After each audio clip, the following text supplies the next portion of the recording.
So we're about to get into the 1964 to 1970 years, and we've had a bit of this in Unit 11, but we're going to expound upon it here in Unit 12.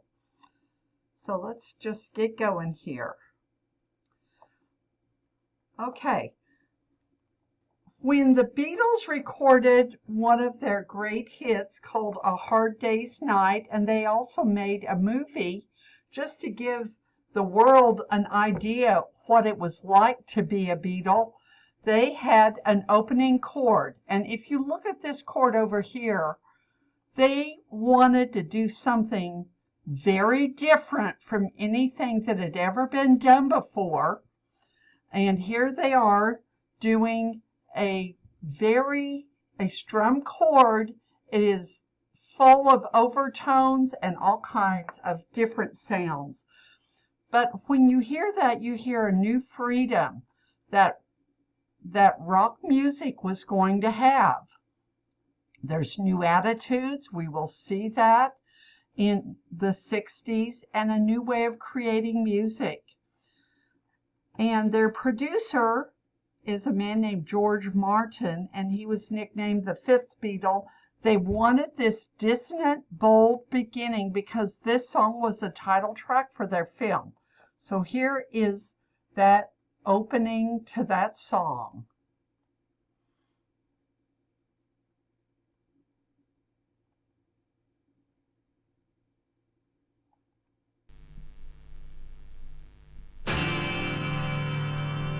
It's been a hard day's night, and I've been working.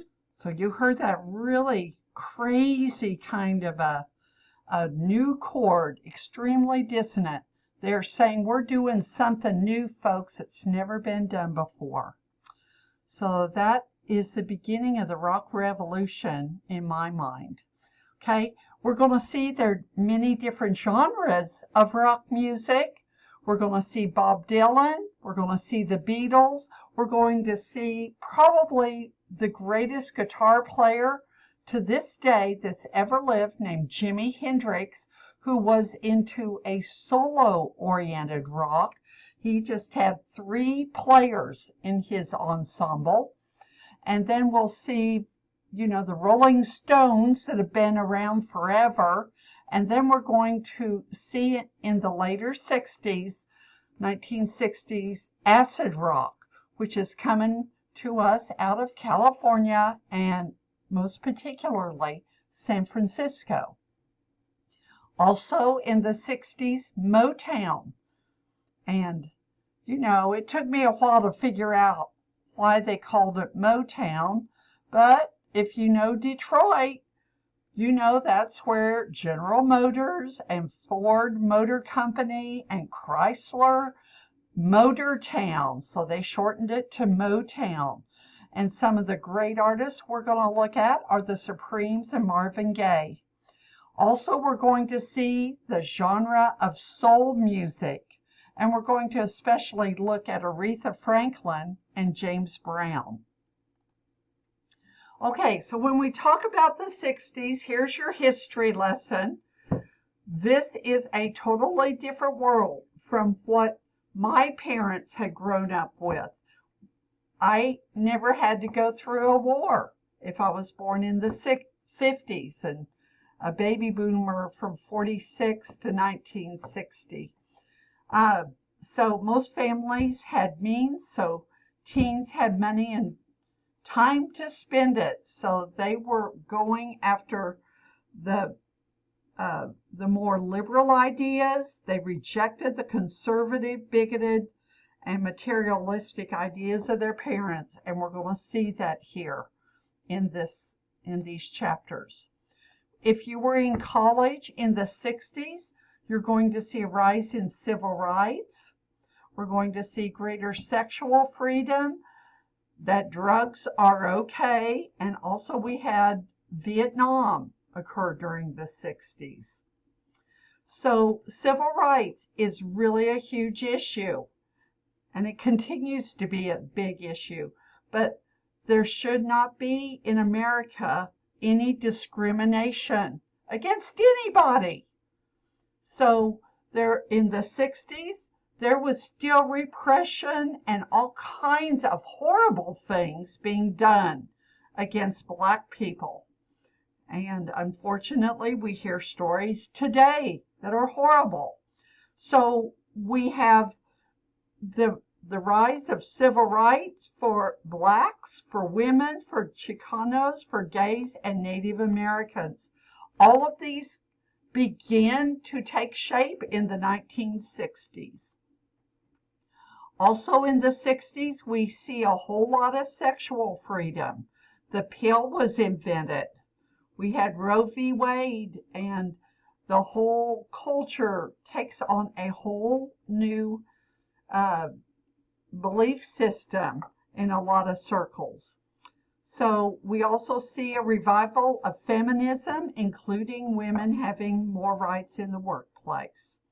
So that is sexual freedom. Also, drugs are become a big thing in the 60s. Marijuana had been around for a long time, but the signature drug was LSD in the 1960s. Out at Stanford University in California, they said LSD was good for you, so they passed it out to people. So drugs were really popular in the 60s. Also, we had Vietnam, and this was just a major hot button issue for youths who were being drafted to go over and fight in a conflict. It was never declared to be a war. So a lot of people, they burned their draft cards or they left the country to avoid the draft. There was a song that came out called Country Joe's Anti-Vietnam War Song. And here's a little bit of that one. Well, come on, all of you big strong men. Uncle Sam needs your help again. Got himself in a terrible jam. Way down yonder in Vietnam. Put down your books and pick up a gun. We're gonna have a whole lot of fun. And it's 1, 2, 3. What are we fighting for? Don't ask me, I don't give a damn. The next stop is Vietnam. And it's 5, 6, 7. Open up the pearly gates. Well, there ain't no time to wonder why. We're all gonna die. So this was very popular sentiments in the 60s. Okay, so in 1960s we see a shift in values. We begin to have some much needed civil rights legislation passed. Women and their role in society that are undergoing change here. We have drug use, we have the Vietnam conflict ending in failure, and now multiculturalism is now acceptable, and equal opportunity in the workplace is acceptable. Okay, so there's also a counterculture going on in the 1960s, and here is like a hippie bus with, with hippie art all over it. The psychedelic colors that seem to be the landmarks of these LSD trips and all the different drugs that were being experimented with in the 60s. So many people, young people especially, chose to reject the lifestyle that perhaps we hold dear today. So going to the Bay Area, which is in San Francisco, that particular northern third of the state of California was Mecca for hippies. And they gravitated to a district called Haight-Ashbury. And their motto was make love, not war. And in 1967, there were 75,000 college students, high school students, more liberal adults that flocked to San Francisco. Okay, so we're going to find that this music will connect with our younger generation. And I think I've spoken of this before, but I believe in every generation there is something new in music that is designed to alienate teenagers from their parents. You know, my son, he's in his 20s, but he got into hip hop music, and for me, a classically trained musician, that was just not my comfort zone at all. So I believe that there's always going to be a new form of music that will connect with the younger generation. You know, there's novelty in it, the words are powerful and meaningful to them, and the messages that are carried in the music speak to their generation. We're going to find that music becomes fully integrated in this 1960s. Black music influences white, and white music influences black. We are all being together and blending together. There's no more division in the 60s between, you know, the black sound and the white sound. This is a revolutionary time. Okay, now when we talk about rock bands in the 60s, you're going to find that every rock band's going to have an electric guitar, electric bass, and drums. Sometimes they'll have an electric organ. The Hammond B3 organ was very popular, and electric pianos were also used during the 60s. So amplification, you have to have amps in order to have your sound heard.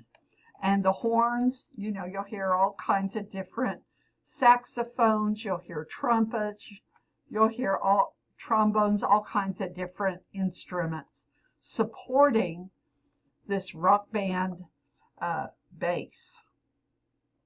Okay, when we talk about the rhythm in the 1960s, it's going to have an 8-beat sound.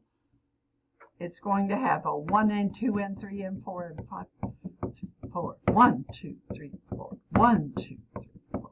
It's going to have an 8-beat sound with that division on every beat. The bass is the key player. You've got to have a good bass player or you won't have a groove. You want to establish a groove in a song, and that's what separates a mediocre band from a band that will go on and sell platinum records and albums. You've got to have a good groove, and that's kept primarily between the bass and the drums, but it's also a collective responsibility. If you play electric guitar or the lead guitar, you have to do that. We'll see melody being spread out to other instruments. You're going to see the melody appearing, you know, from top to bottom, even in the bass. Also, a lot of songs will have an instrumental lick, and it kind of gets you pulled into the song. We call that a hook. And you hear that hook, and you are already into the song already. Okay, so sometimes, like on a hard day's night, you hear that hook at the beginning, that chord, and you know what's going to be coming next. Okay, each group will have a collective identity, and some of the great bands in the 60s were the Beatles, the Beach Boys, the Who, Jefferson Airplane, the Grateful Dead, so many great bands here. Okay, and they would have a good interplay between the voices and instruments. They're also going to get influences from other styles of music, from Indian, country western, Delta blues, etc. Okay, rock music will connect more with its audience. Tin Pan Alley songs were more often about an escape and come on, let's feel happier now because we've heard, you know, The Man I Love, or we've heard I've Got Rhythm, just all kinds of songs that help us escape. So the rock songs were about the reality of life right now. So these rock groups write their own song. They are not borrowing a song from someone else and recording it. So, and they are going to preserve their songs on record. So these are all part of the 1960s. Okay, you're going to hear heavy producing on rock albums. They will fine tune to get every pitch just perfect, you know, so you don't hear anything ever out of tune. So these studio techniques made live performances more difficult. So so today recording and performance are totally separate. It's like a complete divorce. They're going to do it differently in a performance than they will do it on the record. And that had to be developed there, a complete divorce from the album. So now the rock revolution is the most widely acknowledged revolution in the history of music. This was a huge departure from anything beforehand. Okay, so by 1970, rock music will become the new mainstream. You're going to just know that rock music is here to stay. Okay, these musicians were open to music of all kinds, as were their audiences. So the Beatles are the poster boys for the rock revolution. Okay, we're going to cover Bob Dylan very briefly here. He makes rock matter. This man, and I don't think I put a picture in here of him, but he grew up in a middle-class Jewish family in Minnesota. His name was Robert Zimmerman. He read a book by Woody Guthrie, who was in Greenwich Village in New York City, who was much more liberal. We had his song, If You Ain't Got the Do-Re-Mi, the first syllable being, if you ain't got dough, you might as well forget about living in California because they make it so expensive to live out there. So Woody Guthrie had a great song called Do-Re-Mi. So Bob Dylan, he changed his name to that.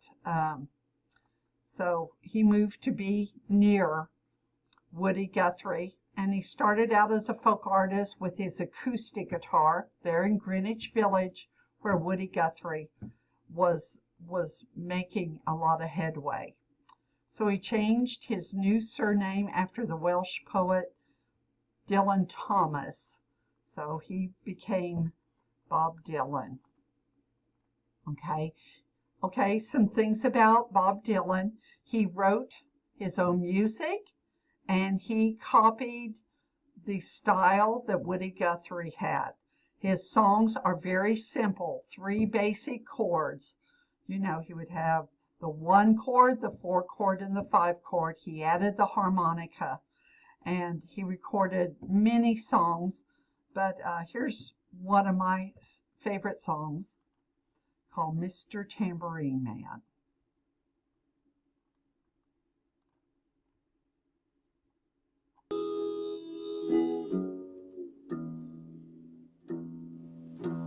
Something musicians have to do, and I guess he did get 2 before. This is called Hey, Mr. Tambourine Man. Let's play a song for me.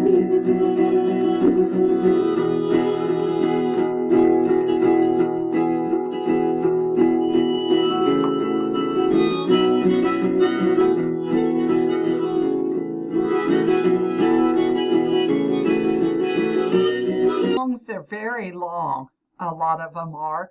This one's almost 6 minutes long. So that is a little bit of Bob Dylan here. Okay. So another great song he recorded, The Times They Are a Changin'. So there you see the influence of Bob Dylan. Let's see. So here we see him at the Newport Folk Festival playing in 1965, playing an electric guitar. In Mr. Tambourine Man, a year earlier, he was playing the acoustic guitar. And when he did this, he was booed off the stage. So Bob Dylan continues to do both acoustic and rock sets, and he's really old now. So anyway, I remember seeing him on David Letterman's last show before he wrapped up his TV late night show, and Bob Dylan was there, and he looked like heck. Anyway, alrighty, so he incorporated many styles into his music. We're going to see the bar for rock and pop music go up. He challenged the audience to meet him at his level, and he influenced many groups, but especially the Beatles. Okay, so we're going to go on and look at the Beatles. Here we see the Beatles in the late 1960s, but they sure didn't start out looking like this. Okay, let's see. Here we have John Lennon, Ringo Starr, Paul McCartney, and I can't remember his name off the top of my head right now. But this is a cover of their record Abbey Road. Anyway, here they are in the early 60s, just young, innocent. I mean, they were not prepared for what happened to them in 1964. And here is another photo of them in 1967. And you can see they aren't near as conservative as they were here in the first picture. 3 years made a lot of difference in their lives. Okay, so when we talk about the Beatles, popular music, I mean, they had so many great hits, and I think some of you are doing your final project on the Beatles, but just enlighten us in your report about all the great hits they had. I mean, I can pull it up here. You would not believe how many great hits they had. So they came from England, and they made rock an international music language. And they proposed that rock was art. And so they recorded everything. So we see a lot of musical influences. You know, they have different stages in their brief life. I mean, they started in 1960 and they were gone by 1969.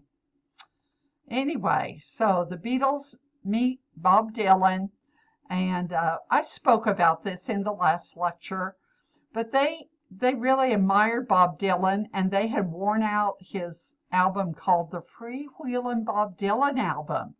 So Dylan, who lived in Woodstock, New York, came to New York City to meet the Beatles, and some results from that. The Beatles started writing more serious songs with more meaning. He also introduced them to marijuana at this meeting. And they also influenced him to go electric and add more of a rock feel to his music. So they truly fed off each other in many ways. Okay, so when we think about Beatlemania, and believe me, it was mania in America, and the British invasion. This happened in January of 1964, when the #1 hit song in America was I Wanna Hold Your Hand. And anyway, so Ed Sullivan, he had a big variety show, and he invited these singers, the Beatles, to come be on his show, and they came in February, and the whole country was fascinated with them. So here we see British music flowing from Britain to the United States. That's why we call it the British invasion. because the British invaded when we were fighting for freedom. So here we kind of have popular music coming to America and changing the whole music scene in America. Okay, so here is a brief video about the 8-year lifespan of the Beatles. I wish we had time to watch it, but I've got to keep these videos short. So, okay, here's the 4 members in the group. We had John Lennon, Paul McCartney, George Harrison, that's the one I couldn't think of, and Ringo Starr. Brian Epstein was their manager. He set up all of their engagements for them, and the man who produced their recordings and their albums was George Martin, the 5th Beatle. Okay, so Beatlemania was their first phase. Their first couple of years, they had A Hard Day's Night, which became an album, their 3rd album. It was also made into a film, and you can click on this YouTube link to watch that and get an idea of what it was like being a Beatle in America. It was insane. Okay, their second phase would be their Dylan-inspired seriousness, and we have those.